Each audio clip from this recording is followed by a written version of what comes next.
Assalamualaikum warahmatullahi wabarakatuh. Balik lagi di channel YouTube Afif Safi Pakar Bola, mengomentari sepak bola dengan kesoktahuan. Jadi mumpung lagi macet ya, kadang macet itu bukan cuma disesali, macet juga kadang harus dinikmatin ya. Karena kalau kita nggak nikmatin kita gondok. Jadi mendingan sekalian lagi macet-macet kayak gini kita nge-review hasil Liga Champions tadi malam ya, antara Bayern Munchen lawan Paris Saint-Germain, bermain di kandang Paris. Harusnya Paris dulu yang gue sebut tadi. Dan sebelumnya di video gue sebelumnya banyak yang bilang kalau tentang Barcelona kalah sama Madrid, dibilang gini, "Bang, kalau Barcelona kalah mah kalah aja." Itu menurut gue komen sekardus-kardusnya fan kardus, pendek-pendeknya orang-orang yang sumbu pendek. Karena kalau lu cuma ngebahas skor, ya kalah menang doang, ya nggak bakal jadi diskusi, nggak bakal jadi ulasan yang panjang.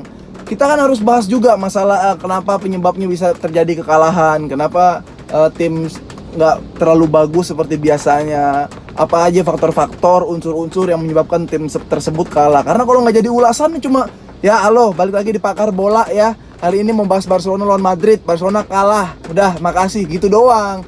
Jangan pendek, jadi sumbu jangan pendek. Jadi hari ini gue tadi habis ngetek podcast di daerah Jeruk Purut, podcast Boba sama Bang David Nurbianto. Episode terbaru nanti akan tayang Jumat. Kita membahas Persija bareng David Nurbianto. Dan kita juga membahas Juventus. Nah, ada geluduk nih, seru banget. Kita ulas pertandingan Liga Champions tadi malam yang lolos. Ada Chelsea ya, dan ada Bayern Munchen yang nggak lolos lawan si Paris Saint-Germain. Tapi menurut gua Munchen nggak kalah, dia cuma nggak lolos ya. Karena dari skor dari pertandingan Munchen ya 3 sama skor. Terus cuma kalah agregat. Penguasaan bola menang. Cuma apa saja karena kalah sama Paris Saint-Germain. Ini yang gak enaknya Liga Champions gini ya, unggul jumlah gol kandang, unggul agregat. Kadang ada tim yang harusnya skornya imbang tapi gara-gara skornya ada putaran balik di situ. Jadi gara-gara skornya imbang, tapi gara-gara unggul gol kandang malah jadi kalah, malah jadi nggak lolos. Tapi gue nggak menganggap Munchen semalam kalah karena dari permainan kita lihat masih mendominasi Munchen ya. Walau Paris juga banyak beberapa kali peluang. Sebelum kita membahas pertandingan, ada juga wasit yang menurut gue kadang wasit Eropa lagi aneh-aneh nih. Gue nggak terlalu mau menyalahkan wasit ya. Menurut gue Mbappe 2 kali nggak offside tuh.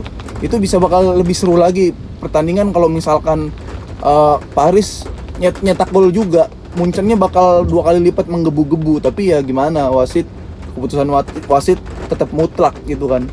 Jangan nyalain wasit sepenuhnya lah. Kadang wasit juga yang bikin sepak bola tuh jadi seru. Itu. Ada Neymar yang selebrasi dengan Paredes di depan muka Joshua Kimmich. Kenapa? Karena waktu itu Neymar masih dendam kalah di final lawan Munchen. Udah gitu juga Joshua Kimmich sebelum pertandingan semalam dia bilang kalau Munchen lebih bagus dari Paris Saint-Germain dan saya akan yakin Munchen lolos gitu kan. Untuk kalau dari segi lebih bagus dari Paris Saint-Germain, Munchen memang lebih bagus, tapi itu dia karena kurang beruntung aja. Agregat jumlah gol kandang itu aduh ya, sedih sama kayak Juventus ya kayak gitu. Di jumlah permainan serangan sih sebenarnya sama-sama banyak ya, walaupun si Munchen itu lebih menguasai pertandingan, tapi beberapa shoot on target kayak ada Neymar 3 kali peluang yang harusnya bisa jadi gol. Gue ngelihat pertarungan Neymar sama Neuer ya di situ ya. Kayak misalkan ya sayang Neuer kiper sih nggak bisa dibandingin sama Neymar, tapi gue ngelihat sih beberapa tendangan Neymar ditip sama Neuer. Ada bola counter attack dari Mbappe yang dibagi ke Neymar tapi Neuer akhirnya bisa menepis bahkan maju mendeling tackle. Kalau Neymar lawan tadi malam melawan Neuer doang, gue masih milih Neuer karena beberapa kali yang seharusnya sejago-jagonya kiper pasti kebobolan sama siapapun yang bisa mencetak gol. Tapi di saat itu bahkan lawan penyerang Neymar beberapa kali ketepis oleh si Neuer gitu. Terus ada juga Munchen nih seharusnya bisa lebih ya menciptakan gol ya, karena kayak Sané beberapa kali peluang ada yang harus dioper ke Muller tapi dia nggak ngoper. Ada yang sekalinya giliran ngoper malah ditangkap sama si Keylor Navas gitu kan. Tapi sebenarnya pertandingan gue sempat nge-tweet ya, kayak misalkan tolonglah wasit Liga Champion ini ya, kalau ada benturan yang masih 50-50, 50-50 jangan ditiup. Kalau benturannya sama-sama kencang, sama-sama 50-50, satu orang jatuh, berarti orang itu kalah body, bukan pelanggaran. Nah, wasit kadang-kadang bikin mood penonton jadi drop gitu kan. Banyak pemain Paris yang jatuh ketika tarung duel. Neymar banyak protes. Ya walaupun itu secara kalau psikologis penonton kita kesel kayak anjing nih pemain diving mulu nih, anjing pemain ngadu-ngadu laporan-laporan.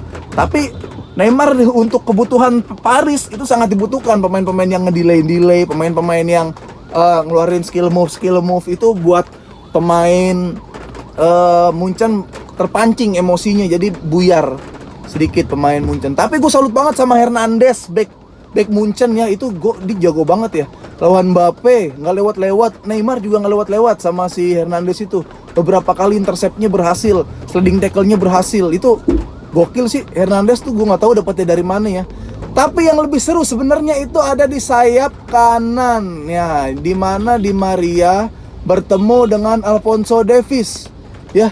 Gue kira Di Maria dikantongin sama Alphonso Davies, tapi ternyata Alphonso Davies lu yang mentalnya kena sama Di Maria. Gokil ya Di Maria ya, umur udah berapa sih? Gue lupa deh Di Maria ya.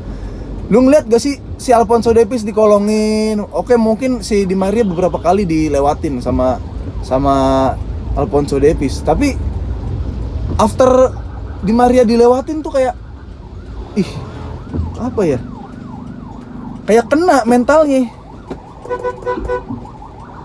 Si Alphonso Davies kayak kena mentalnya sama Di Maria, lucu banget. Sekali si Alphonso Davies mau jajal gocek Di Maria tapi kepleset. Nah, gue mikir itu cedera apa enggak ya, tapi kalau harusnya sih itu cedera si Alphonso Davies, karena dilihat dari fisik kenapa enggak sebugar waktu pertandingan sebelumnya. Apalagi sama Di Maria dikolongin kayak langsung pucet gitu, kayak udah kena mentalnya. Gokil emang Di Maria. Jadi gue pertandingan yang Paris itu idola gue semalam Angel Di Maria ya. Selebihnya golnya juga gol-gol di winning pass, kayak di pass gitu kan, umpan dari pinggir, Choupo-Moting nyundul bola rebound, tendangan dari Alaba yang pelan. Alaba sering banget dapat peluang yang gokil-gokil, tapi lagi-lagi kadang Navas tuh tampil bagus ya. Navas tuh refleksnya oke, dan yang gue seneng dari Navas ya, mungkin pemain dari segi penonton tuh terlihat menyebalkan. Navas kalau nangkep bola tuh karena udah unggul, nggak unggul sih, karena kalah tapi jumlah agregat menang, dia selalu mendelay bola, mengungkit bola. Ini apaan sih? Ya ampun, saya juga mau jalan kali. Dansa dia. Ya udah, lewat pak, kita warga biasa. Tadi kita sampai mana? Alphonso Davies dikantongin. Ya, lu lihat pemain si Paris dari ujung ke ujung kalau benturan selalu pemain Paris yang jatuh. Itu fungsinya apa? Fungsinya untuk mendelay bola.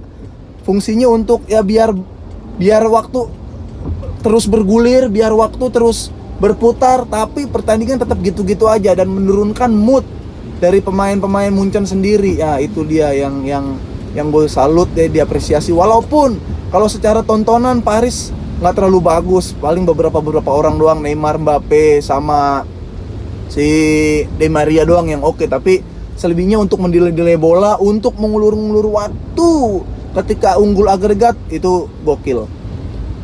Ya menurut gua itu yang tadi gue bilang, Munchen nggak kalah, tapi Munchen nggak lolos.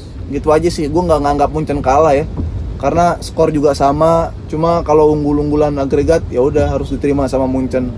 Itu. Ada lagi Chelsea yang akhirnya lolos ya, agregatnya 2-1. Chelsea lawan Porto, ada gol spektakuler dari pemain Porto, kayaknya tuh bakal jadi gol terbaik di 2021 deh. Itu doang sih, gue nonton cuplikannya doang. Gue nonton Munchen yang bikin seru, kadang-kadang kesel, gemes, pemain pada jatuh-jatuh, wasit udah new peluit aja, padahal bisa dilanjutin sih. Itu benturan, itu body chest, itu ya 50-50 lah, nggak usah ditiupin dulu biar seru. Nah, tapi itulah Liga Champion ya. Nanti malam akan ada Madrid lawan Liverpool, akan gue review lagi. Satu lagi ada Dortmund lawan si Manchester City. Tapi kalau udah gosip-gosip Barcelona ya, gosip Barcelona itu yang baru-baru terkini aja, katanya ada Neymar menolak perpanjang kontrak bersama Paris gue nggak terlalu berharap banyak, nggak butuh juga gue Neymar. Mendingan sekarang permainan para pemainnya tuh dimanfaatin semaksimal mungkin. Pemainnya dipaduin, pemain senior sama pemain junior, mental dibagusin, likes bagus, udah berani lawan Casemiro. Terus juga baru aja pemain-pemain tadi melakukan photoshoot ya, dimana kita ngeliat tadi ada Ansu Fati itu udah bisa berjalan, berarti dia ada kemungkinan dalam bulan-bulan ini melakukan sesi latihan, karena operasi yang ketiga katanya udah selesai, ya udah tinggal fase pemulihan. Kita doain Ansu Fati bisa bergabung lagi di latihan maupun di match bareng Barcelona. Kita tidak melihat Coutinho, tapi banyak banget orang-orang yang pada bikin Photoshop ya, mengedit Coutinho ada di sesi Photoshop itu. Ini lucu banget ya Coutinho. Ya udahlah segitu aja dulu, karena ini udah macetnya udah mulai renggang. Oh iya, gue mau ucapin selamat menunaikan ibadah puasa buat teman-teman muslim. Selamat menjalankan ibadah puasa, semoga berkah, puasanya nggak ada yang lewat.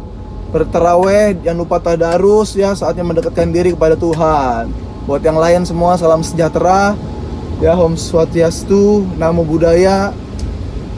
Dan sampai ketemu lagi di konten Pakar Bola, mengomentari sepak bola dengan kesotawan Afif Safi.